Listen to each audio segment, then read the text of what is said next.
nakikita natin na ang responde ngayon, nakikita natin talagang inaabutan ng pulis ang mga kriminal.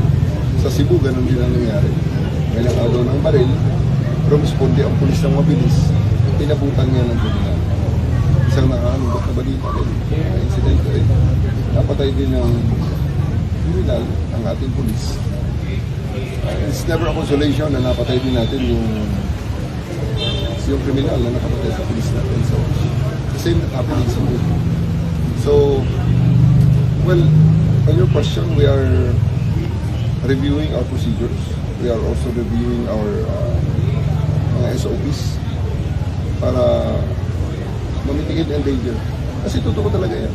Kaya nga, kung saan tumatakbo palayo ang ibang mga mamamayan dahil sa takot, dahil sa may nangyayari na may kriminal na nagkaganap, ang pulis ay pasalubong doon sa kriminal na yun, sa kriminal na nangyayari.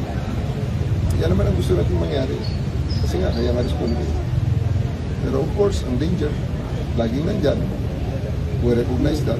We are going to review our procedures, our equipment, kung makakatulong ba ang additional na armory ng ating mga tauhan or yung SOP on our course danger. But be that as it may, meron man yan. Isa lang talaga sigurado natin gustong emphasize dito.